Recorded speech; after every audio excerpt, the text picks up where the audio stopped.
the Cultivating Calmness Podcast. Today we are doing something a little different, and I have Jonathan Miller here with Miller Counseling, and he is going to talk with us a little bit about social anxiety. But to start off, Jonathan is a master's level counselor, as all of us are, received his degree from Temple University, has continued educating himself with EMDR and DBT, among other modalities, tends to focus on the specialty of trauma and anything that kind of goes along with that. So depression, anxiety, PTSD, dissociation, fill in the blank, lots of those things go together with trauma. And so we have a similarity in that we both work on and work with people who suffer from trauma. And he's spent about the last 25 plus years working in community mental health, private practice with clients in various struggles. And he has presented at one of the luncheons, actually a couple of the luncheons that I host, first on dissociation and most recently on social anxiety. So today, Jonathan, it's nice to have you. I just want to talk a little bit about what social anxiety is and kind of how you got started. Sure. Well, what social anxiety is, it used to be called social phobia. Okay. And they changed that because when you have a phobia, if you don't like needles, you don't like heights, it's as simple as just that. Mm-hmm. And social anxiety is a little more complicated. It's like a phobia because your anxiety jumps up in certain situations. People with social phobia, with this problem, with social anxiety, they might get anxious meeting new people in a group. And they might get anxious, having to give a speech or presentation or appear on a podcast. They might get anxious having to eat in public or use a public toilet. It's really any situation where you could have the sense that someone's watching me and they could be judging me. Mm-hmm. And that's the big, deep belief that goes along with social phobia. On some level, some part of you thinks, I'm going to do something wrong. I'm going to be judged harshly. And it's not just like people have their opinions. Those judgments are going to have some kind of long-lasting effect on me in my life. Mm-hmm. And all that gets a little complicated. Yeah. It all depends on a lot of factors, and that's how they changed it to social anxiety disorder, because it's not as simple as your nerves jumping up when the doctor pulls out a needle. Mm-hmm. Okay. So from our talking and from your presentation, it seems that you at some point suffered from social anxiety. Can you tell me or tell us a little bit about that? Well, sure. I was a real confident kid when I was little, and then I got hit kind of young. Social anxiety hits most often in your teen years, but it can start up at any time. The singer Donny Osmond said it didn't start to affect him until 1994. And Osmond was a singer. He had a variety show with his sister in the 70s, and I think by 94 I'd kind of forgotten all about Donny Osmond. I got hit, I can remember pretty clearly, first day of first grade, brand new school, whole lot of kids. All of a sudden it just felt very scary being around other people that I didn't know well. Mm-hmm. So I try not to make, when I gave the presentation, I said, well, I'm not going to make this all about me. But I do have some personal experience with this. Yeah. So oftentimes, I know as therapists, not all of us, tend to come to the therapy with some kind of personal experience that maybe we've had, and that kind of drives us. Do you feel like that was something that maybe drove you to get into counseling, or? The funny thing is there was a lot of reasons I became a therapist, and I'm not sure that was one of them. Okay. Social anxiety is, I call it a little ninja of the disorder because it can do a lot of damage. It tends to slip right past therapist's attention for a bunch of reasons. Mm-hmm. And one of those reasons is clients aren't always aware they had it. I knew I got very stressed out meeting new people in new groups, but at the times I'm thinking of, my self-esteem wasn't great either. And I had the thought of, well, if they get to know me, they're going to find out that I'm not worth very much, and they're going to judge me and reject me, and that's going to really hurt. And is this actually worth my time anyway? Mm-hmm. So that's when I'm explaining this to a client. Sometimes I have to clarify, this actually is a separate problem. Right. And I'll tell them it is an anxiety issue. It has a name. The name is not dork disorder. The name is not loser's syndrome. This is an anxiety problem that's treatable. Okay. Yeah. So, I mean, that was something that came up in your presentation, and that's kind of why I wanted to bring you in to talk about it some more, is that it sounds like social anxiety can kind of sneak up on you. It did for you personally. Sure. Donny Osmond, the example you gave, and I know in your presentation there were a bunch of other celebrities that have acknowledged or semi-acknowledged their social anxiety, and there's ways that we go about, or people go about trying to hide that or try to kind of accommodate. So how are those things helpful and unhelpful when it comes to social anxiety and dealing with it? Well, lots of times people will accommodate by isolating. They'll stay home and chat on internet forums. Chat bots are a new thing these past 2 or 3 years. Lots of times folks will just sit and thumb in replies to the chat bot because those AIs are pretty good at supporting you and making you feel as though you are being understood. Now, there's also something called safety behaviors that people will find themselves doing. When I went to parties, I noticed that it helped me to have something in my hand. So I'd have like a little paper plate of 𝗘𝗽𝗶𝘀𝗃𝗃 or 𝗏𝘂𝗹𝗃𝗃𝗁, and I'd had nights where I'd wind up eating and drinking more than I planned on, because, come on, it was right there. And the thing about the safety behaviors is they're almost like a superstition. It's almost like having your lucky piece on you. You feel a little calmer, more secure when you're doing those. And the trouble is when a therapist is treating social anxiety from an exposure approach, one of the big steps is you figure out what is this client's safety behavior. So you can tell them, now you're going to go into this situation and you're going to leave the 𝗓𝗏𝗃 alone. Or if you get thirsty, you're going to have a drink of water, you're going to put the glass in the dishwasher, and then you're going to walk around. Because if you have the safety behavior, you got that part of you thinking, I'm okay because I have something to drink, because I'm in the kitchen, and that stops you from picking up on what the real problem is. The real problem is the belief that you're going to do something awful and people are going to judge you harshly based on a set of rules that some part of you seems to believe apply only to you. And so that can actually interfere with a person catching on to what the real problem is. So maybe you've noticed when you're talking to someone who has anxiety, they'll start off by saying, well, I have this problem, but here's how I avoid it. It's not a problem because I don't have to take the bus. That's very stressful for some people. Or I can have my groceries delivered. That's very stressful. Going to the store can be very stressful for some people. And as a therapist, you got to bring them back around to set the idea that, look, if something's not a problem because you can work around it, that means there's a problem that you have to work around.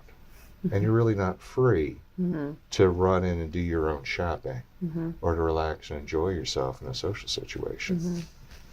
Yeah, and I think that that's something that we see a lot in the therapy office. At least I know I do, those avoidance tactics, and they can be helpful, right? I don't have to feel that anxiety because I'm avoiding, but then I'm also causing other problems because I'm avoiding.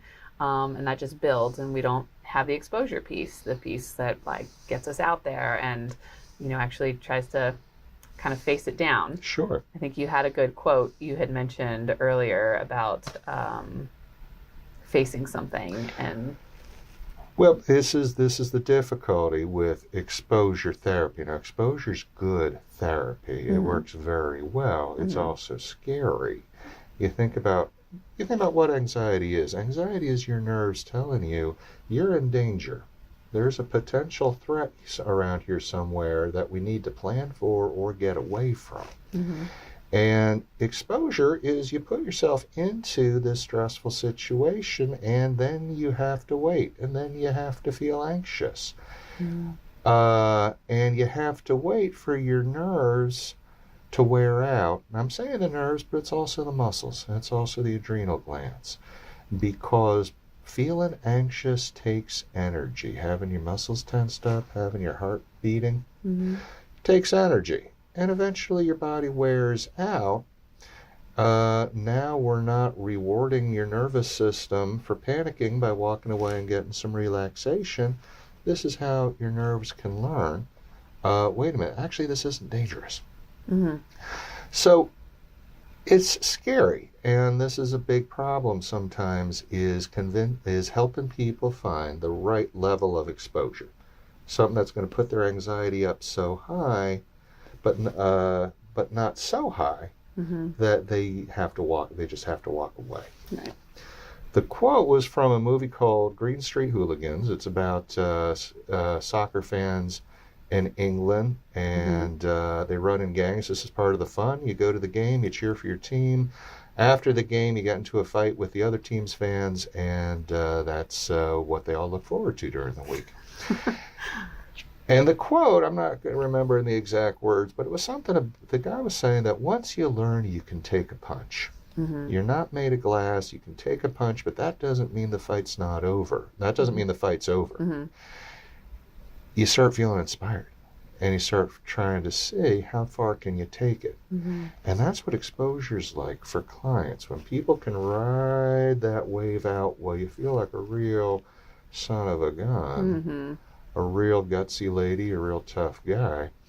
And what's interesting is that's there's a certain group who tends to love exposure therapy. And they're first responders. They're EMTs, they're firefighters, they're cops. These are tough guys, gutsy ladies, who like seeing how far they can push themselves and how much they can withstand. And that just does wonders for your confidence. Yeah. So now that's kind of talking about what we do to like reinforce safety behaviors, reinforce really the anxiety that we're experiencing. It doesn't challenge us to, it doesn't expose us to doing. You have your little plate of crudité, you're the part of you, and not the logical thinking part. But part of you saying, it's okay, I got something to eat here, I'll be all right. So where do you think that comes from? Like, where do you think that idea of like that anxiety and that judgment comes from? Is it the same for everybody, or is it different? This is something that obviously there needs to be a lot more research done. We just don't know enough. And one reason we need a lot more research is the answer of where does this come from? It's not simple. It seems to involve a lot of factors, and the more factors you pile up, the more likely it is you are to come out with this problem. Now a small factor, I should say, could be genetics. This seems to run in families. And they've not yet been able to find a specific social anxiety gene yet, but they're still thinking it's possible there could be genetic components that at least make you more vulnerable to it. You and I were talking about the possibility of could it be the parents? Because we know that for anxiety in general, if mom or dad have anxiety problems, the kids pick up the message of this world's dangerous. One thing that they have found with research, there seems to be a pattern with how involved the parents are in their kids' lives. Now, people who are in the healthy, balanced area, they're not as vulnerable to developing social anxiety disorder as people whose parents were at the extremes. The parents who are very intrusive, the helicopter parents, the abusive parents. It looks like they set their kids up for social anxiety disorder because they're giving them that sense of you will be judged, and harshly, and the consequences are going to be pretty bad. I see. And it also seems to be a vulnerability with parents at the other end who are very detached and maybe bordering on neglectful, where the kids have the sense of there's no support here. Nobody has my back, and if I mess this up, that means it's going to be just awful. And so parents can be a factor. Genes are possibly a factor. The biggest factor seems to be interactions with your peers. how successful are you socially, especially when you're young, when it comes to dealing with kids your age. And we talk a lot about the parents. We're talking some about siblings. There's just not enough people looking at the effect of your peers and the people around you when you're growing up, and how that influences who you become. So one of the interesting things about social anxiety disorder is it's highly comorbid. People who have this, I think 80% of folks who meet criteria for social anxiety disorder, they also hit criteria for another diagnosis. And one of the really high comorbidities are kids with autism. There's different estimates. They think that it could be as many as 50% of folks with autism also have social anxiety disorder, which makes sense on the peer interaction. You think about it. You're a young person. You're on the spectrum. You're doing your best, but you're not making eye contact. You're making little strange motor stimming behaviors. Maybe you won't shut up about your favorite subject. That can lead to a lot of rejection. And that kind of rejection can lead to social anxiety disorder. So like lots of factors that go into determining what can cause social anxiety. You hit on the genetics piece, so I was going to go back to that real quick. I tend to take a more root cause approach to therapy and health, and I think that there's probably some truth to that, and exploring like what that is. I don't have that answer, but I think that's a good thing to look into, because we all have like our genetics, and it's kind of that idea that we can be born with genetics. That doesn't mean we're going to have that thing that our parent had. But we can be more susceptible to it based on like our environment, based on things we're exposed to. So that could be food and toxins and chemicals, but it can also be our peers and the situations we are in and the abuse we may or may not experience. So all of those things, when we look at them together, can form any diagnosis, really. Nothing comes from nothing. Right. And as much as we like things, to be simple and have just one easy to fix cause, most things come from a whole bunch of factors that bundle together and add up. At a certain point, it tips the scales, and you start following into something that hits the criteria. Right. And when we think about social anxiety, we think about all of these factors we've talked about. You've mentioned that it's that the way we kind of look at ourselves, that self-conscious piece. So how would you say those who are like overly self-conscious, how does that affect their social anxiety, or whether they have or don't have social anxiety? Well, that's the funny thing, is that when folks have social anxiety, they're very concerned they're going to do the wrong thing, say the wrong thing. So like you said, they're very self-conscious. And they'll be checking themselves. They'll be saying, okay, look them in the eye, pay attention, nod, don't stare at the eye, move your gaze around, try to remember what they're saying, sit up straight. No, don't say it like that. They're monitoring themselves very carefully, trying to do things right. And that is an automatic kind of response, because you're anxious and you want to do things right. But it also backfires on them, because they're so focused on themselves that a little passing thing that possibly they could have done better, little things feel like big things. And then now they're thinking, oh boy, I just messed this all up. So this can be very hard to find ways to take your attention off of that self-monitoring, because your nerves think you're in danger. And it's sort of like saying, pay no attention to that fire in the corner of the room. But there's a couple of tricks that can help. One is a trick of trying to make yourself pour your attention onto what is the other person doing.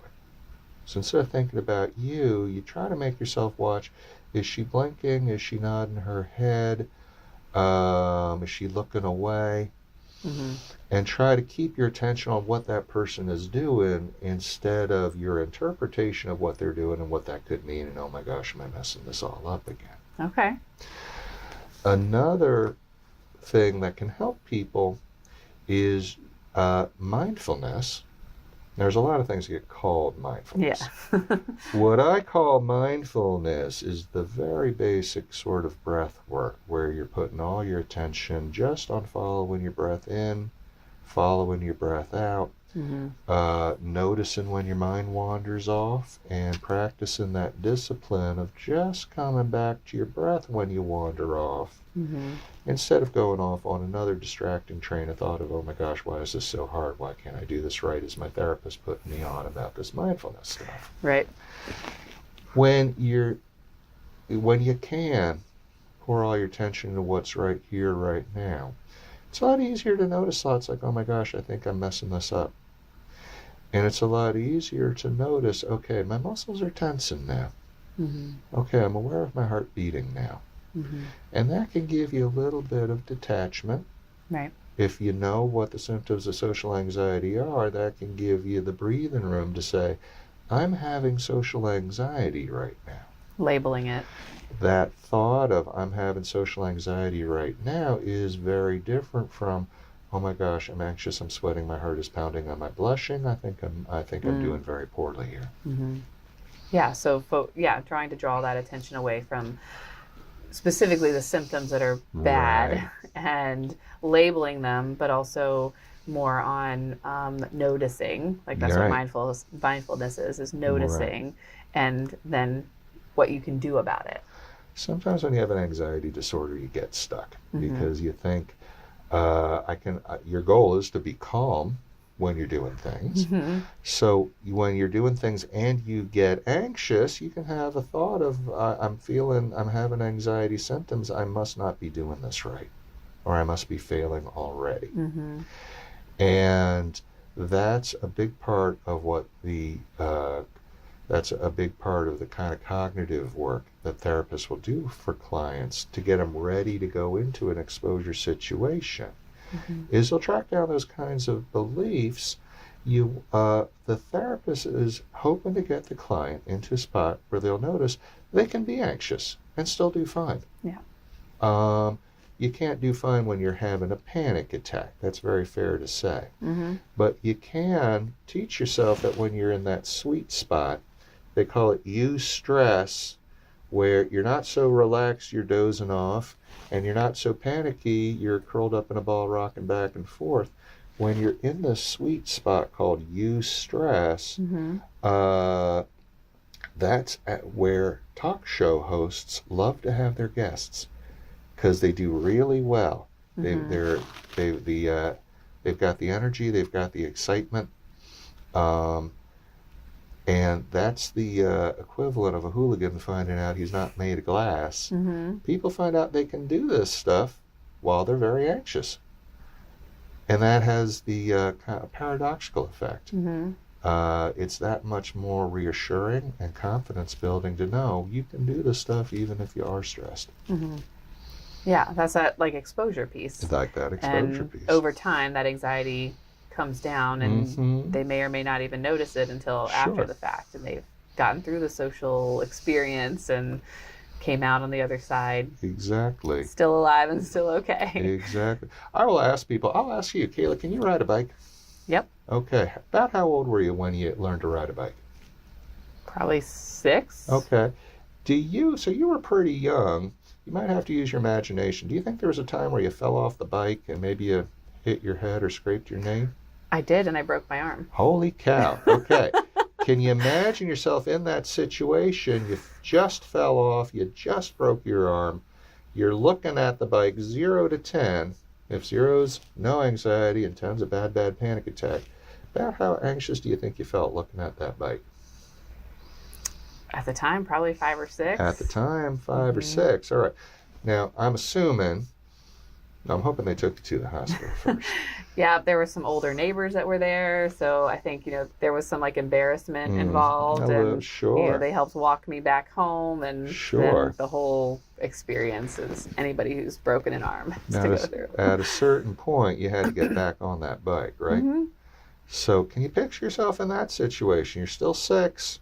Mm-hmm. The last time you got on this bike, you were hurt, but you had to go to the hospital. Mm-hmm. 0 to 10, how high would you guess your anxiety was getting back on that bike? It was probably about probably 5 or 6. 5 or 6, not a panic attack, but not nothing. Mm-hmm. If you get on a bike today, how high is your anxiety? 0. 0. Most of us, just about everybody who can ride a bike, has had that experience of falling off and having to get back up on that 2-wheeled death machine. But we've all had that exposure experience of we did something that was moderately stressful. Mm-hmm. Our nerves learned this is not actually dangerous. They stopped responding with that anxious response, with anxiety. Mm-hmm. And so most people can succeed with exposure because most people already have. Yeah. Okay. I like that example.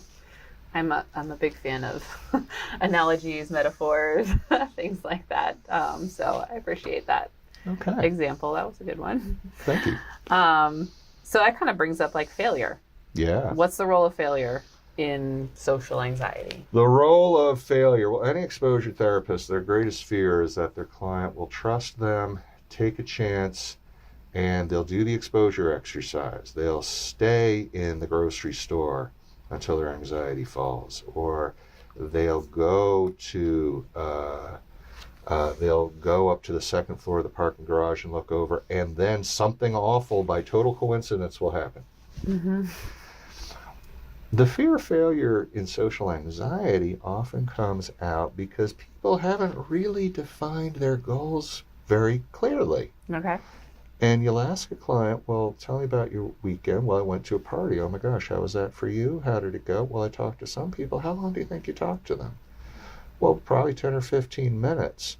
And you'll talk to clients, and based on their description of the party, you'll hear they were very anxious, but you'll also hear that they did well enough. Mm. But the client will be thinking of that as a failure, possibly because they felt anxious, or possibly because some part of them had some very high expectation that they hadn't defined very well. And that leaves them with this sense of failure, and that sense of I failed is one of those things that keeps the anxiety going. Mm-hmm. So what makes treating social anxiety with exposure, and by the way, exposure is not the only way to treat this. Yeah. What makes treating anxiety with exposure different from treating a different kind of phobia is if somebody doesn't like spiders, well, you just work on sitting there with something they can tolerate but does put their anxiety up. Maybe it's a picture of a spider, maybe it has to be on the other side of the room, but all they have to do is sit there and wait for their nerves to calm down. Mm-hmm. With social anxiety, when you're taking an exposure approach, you have to set the person up for a situation where they're going to walk away with learning the right lesson, let's say. Okay. So you ask the client who went to the party, why did that feel like a failure? They may have a hard time saying why. Mm-hmm. And they might feel embarrassed when they finally put their finger on. There was a part of them that's thinking, well, they didn't invite me down to Put-in-Bay for the weekend. That must have been a failure. Mm. So the way a cognitive therapist, an exposure therapist will work around that is they'll try to define what success look like. Mm-hmm. Well, sure, getting invited down to Put-in-Bay, that's an amazing success. But what do you see that looks like success? Well, I see my coworkers talking around the water cooler. Okay, so about how long do you see them talking for? I don't know, a couple minutes. So if you talk to a coworker by the water cooler for 2 minutes, is that success? The clients will have to stop and think.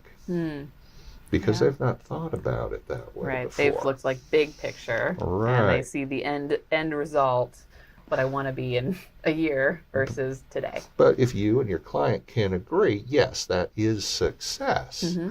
then you're setting the client up for something that they can do very easily. And they can walk away telling themselves, hey, that was a success. Mm-hmm. Now, what I remember from my days of having this problem is if I went to, I would get invited to parties. If I could make myself stay for a couple of hours, Mm-hmm. and sometimes it's more like 3. If I could make myself stay, at some point my body would relax, the nerves would wear out from being stressed, and I'd have a great time. Mm-hmm. And I even had friends say, hey, you're not running away like you normally do. This is terrific. Mm-hmm. Walking away from that, I didn't walk away thinking, hey, I was successful. And I didn't walk away thinking, okay, these situations are actually pretty safe, because I couldn't articulate that belief that I wasn't safe. Instead, I walked away thinking, hey, that was fun. I'm not sure it was worth 2 or 3 hours of stress now. Got it. So that's a big part of, that's the big part of exposure, is agreeing what does success look like in very specific terms, so that the client is set up for success. Right. Yeah. No, that's helpful, because I think that I see that a lot, and maybe not specifically social anxiety, but as you're talking, I'm thinking of specific clients are coming to mind, and like similar situations where, they have viewed something as a failure, and I, on the other hand, am sitting there like, no, that was really good. You did a great job.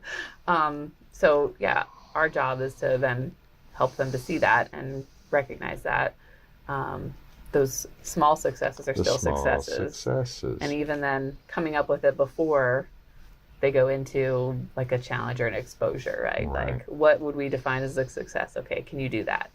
And if you surpass that, I did 20 minutes instead of 15 minutes. Mm-hmm. Awesome.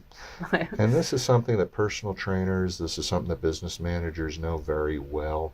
The only way people make real lasting changes in themselves and their behaviors is by taking small steps towards the overall goal and patting themselves on the back. Mm-hmm. It doesn't have to be, a medal or candy or a parade, but giving yourself some reinforcement for the fact you made that small step towards your overall goal. Yeah. So when it comes to like reaching those goals, and we're doing exposures or other types of therapy to build confidence, are there any skills or techniques or things that you have your clients do to help them build that more realistic view of self, to help improve that level of anxiety they experience when they're around people? There's only so many workarounds for this, but lots of times people will have an unrealistic idea of how they look, how they sound, how they present themselves. So we're talking a lot about the exposure therapy for this problem today. There's group exposure therapy. There's group treatment. There's treatment groups for this problem. Where people will everyone will get together, and part of the exposure happens right there in the group. They have to get up and make little speeches to each other. They can talk about anything they want, doesn't matter what. The therapist might ask today's speaker to write down what their fears are. And the fears might be, I'm going to stutter. I'm going to lose my place. I'm going to get my words garbled. And they'll ask the client to write down, how often do you think you're going to do each of those things? And then the person has to give the presentation to the group, but they'll record it. They'll record it, and then they have the client watch the video and check off, how many times did I lose my place? How many times did I stutter? Yeah. Because it's very surprising to them how much less they did that. Than they expected themselves to. Another technique can be, you just ask your client to look at themselves in the mirror for 3 minutes and just speak into the voice memo on their phone and describe what they see. Because they may have a concept of themselves as being very unattractive, very awkward looking, but now they're observing themselves as they speak, as though to another person. And that gives them feedback they didn't have before. So that helps give them a more realistic idea of what do they actually look like, what do they actually sound like. Mm-hmm. I really like that when you talked about that in your presentation. Mm-hmm. That's not a technique that I had heard before, but definitely something I might, implement with clients. I think that's awesome because it's like we all learn differently, Right. like visual learners, audio, learners, hands-on, and that's kind of a combination of some of those things, the seeing and the hearing, and then playing it back. You also suggested playing that back and then hearing your voice, Mm-hmm. and listening to how you sound over and over again until your anxiety comes down from that, if you're experiencing any. Right. I think that's great. I like that. This is something people do when they want to get into voiceover work, is they will practice talking out loud, practice talking into recorders, and then playing the recording back to help themselves get used to the sound of their voice and to get comfortable with hearing themselves. That's something that brings down their anxiety around voice work. It can do the same thing to bring down somebody's social anxiety. Okay. Yeah. That makes sense, because I know I don't like to always hear the sound of my own voice. Do I sound like that? Yeah. Okay. Well, are there any, I know there's a lot we could talk about. I know when you did your presentation, you said this could be a whole day long presentation. There's Sure. just not, enough necessarily out there on social anxiety. But if you could tell other therapists or other people maybe who are think they're experiencing social anxiety, Right. what would be some of the most important things you'd want them to know? I would want them to know how common it is, because it's a lot more common. Now, social anxiety disorder, the initials are SAD. But in mental health, you say SAD, people think of seasonal affective disorder, Mm-hmm. the pattern where people tend to get depressed in the winter months. Mm-hmm. Now, that seems grossly unfair to me. When people see SAD, I believe they should be thinking social anxiety disorder, because by some estimates, social anxiety might be twice as common as the seasonal affective disorder. Mm-hmm. And it slips like a little ninja. It just slips right past it. Mm-hmm. So I'd hope therapists are aware of the fact that most folks with social anxiety disorder, they do very well meeting one-on-one with people. They can do just fine meeting folks in small groups. And this is something researchers were surprised to find out. They would have folks with social anxiety disorder says, well, I'm scared because I don't have great social skills. And they would say, hey, listen, how about this? Would you mind sitting in this room? May we record you? We'd like you to sit in this room with these 2 other 3 people. You don't have to do anything, just hang out and talk. So when they played the recording back, they watched how these people interacted with each other. The folks, they could see. The folks who had social anxiety disorder, their social skills were fine. Mm-hmm. They were just so over-focused on themselves while meeting new people in large groups that the little mistakes they made felt like big mistakes, and that led them to think they didn't have good social skills. Mm-hmm. I wish every therapist was aware of the fact that folks with this problem may not present that way in the office. Mm-hmm. They might not even think of this as being a separate anxiety issue. Mm-hmm. I wish they knew how common it was, because then they would know to listen for certain things. My ears prick up when I hear a client say, I don't have good social skills. Or when they say, I'm just an introvert.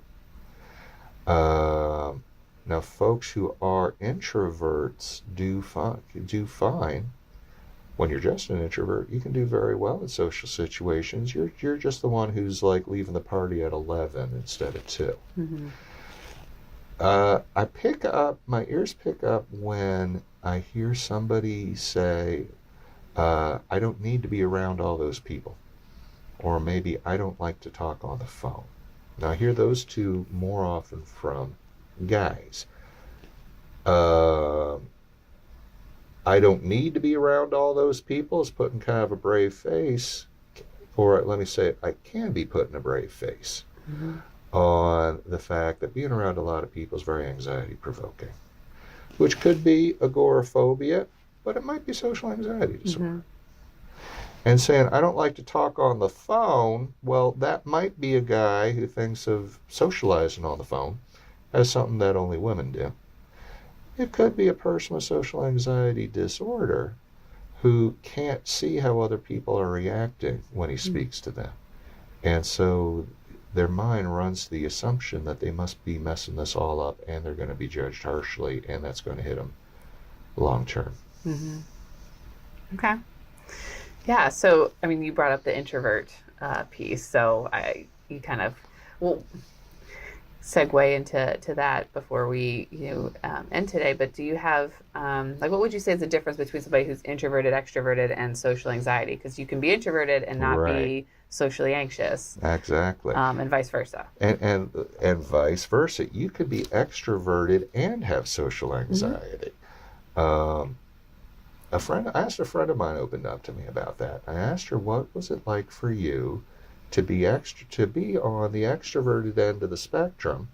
I mean, most people are not introverts or extroverts. Most of us are somewhere in the middle there. And that's called being an ambivert. Yeah, I fall in there. Right. I am at the introverted side of things, but I'm absolutely not a true introvert. This extroverted friend of mine, probably not a true extrovert, but at that end of the spectrum, she said that in social situations, when she was dealing with social anxiety, either she would stick close to her friends and the people she knew because she felt comfortable, or she'd pretty much stick to herself in this large social situation. And being an extrovert who's afraid to go out and interact with other people because her nerves are jumping up, she said that was awful. So here's the difference. Have you heard that thing that you hear it sometimes that, well, extroverts get charged up from being with people and introverts get charged from being alone? That's not really true. Okay. That's not really true. We're social animals. Introverts will be climbing the wall if they have to be all alone for prolonged periods. And extroverts socialize, and they might be at the party until 2 a.m. But they're socializing means talking to people, listening to them, hearing them out, thinking of follow-up questions, showing them that you're paying attention. All that takes energy. Eventually, even an extrovert will wind up.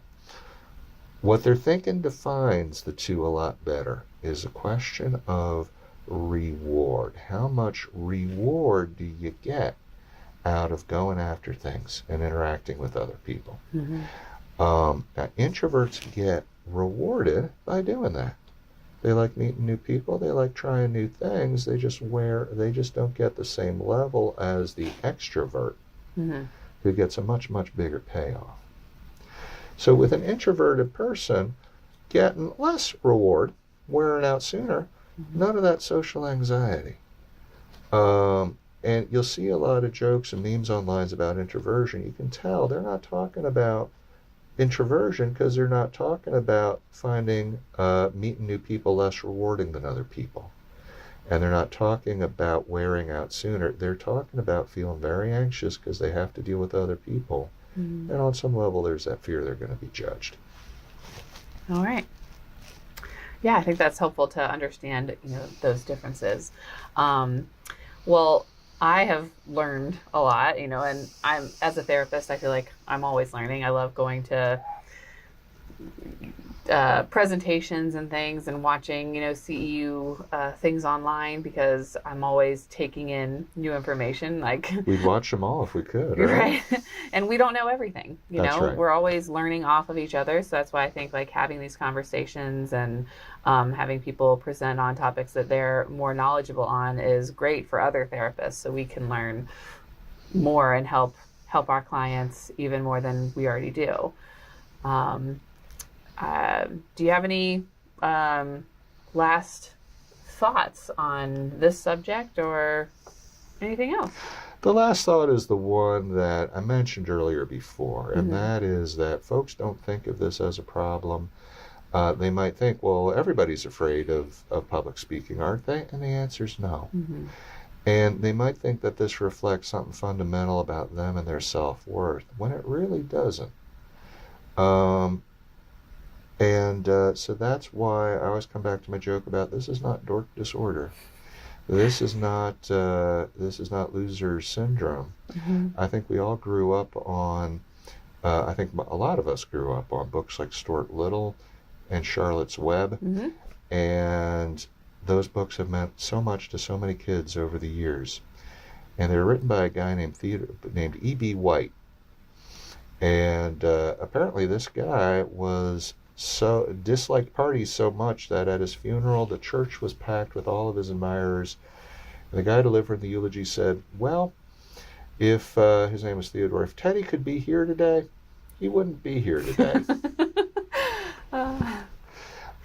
This is a fear. It's an anxiety problem, and it's treatable. Mm-hmm. People want to feel confident speaking in public, meeting new people in large groups, eating in public where everybody can see you chew food and swallow it. Folks want to be comfortable doing those things. They can be. Yeah, and I think that's what we work on in therapy. In general, is that a lot of these things they're trying to overcome are, at least initially, uncomfortable. Right. I think a lot of people, maybe not a lot, but people come into therapy or think of therapy as like, I'm gonna come in and it's gonna be this magic pill and I'm going to be done, it's going to be, you're going to heal me. And it takes work. It takes effort. You have to put yourself in those uncomfortable situations. You have to go to the party. You have to eat the food. You have to, do those things that make you uncomfortable until you're not. And that's what puts the onus on us as therapists to work with clients to find what's something, okay, it would be stressful, but what's something you could do, you could make yourself do. Mm-hmm. That's our job, to set folks up for success. Right. So they can walk away with that confidence, learning that they can actually handle a lot more than they thought they could. Mm-hmm. Yeah. Well, we appreciate having you here today, and thank you for sharing your expertise with us. Well, you're welcome. Thanks for having me. Yeah, thank you. All right. And we will see you again next time.